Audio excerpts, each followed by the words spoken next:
the fast-moving world of news, it's easy to miss the meaning between the lines. That's where we come in. Each episode, we take real headlines from Newsline Philippines and let AI break them down. Not just the what, but the why it matters.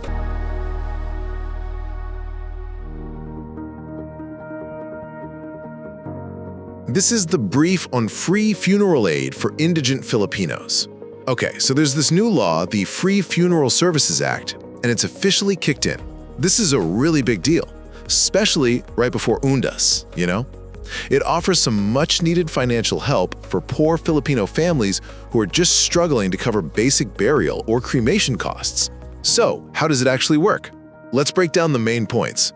First off, the Department of Social Welfare and Development, DSWD. They're the ones managing this whole thing.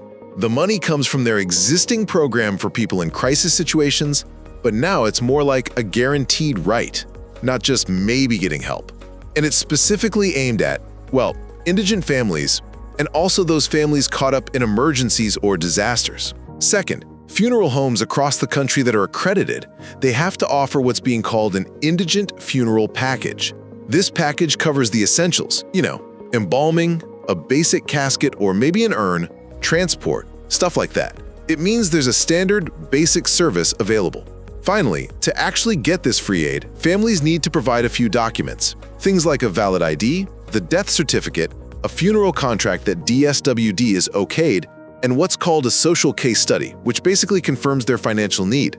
Oh, and the government, specifically the Department of Trade and Industry, is going to keep a close eye on the costs. Funeral homes that don't comply, they could face some serious fines, even lose their permit. The full rules should be out within about 60 days. So, bottom line, this act creates a really crucial, regulated system to help families avoid that awful burden of funeral expenses when they're already going through a terrible time.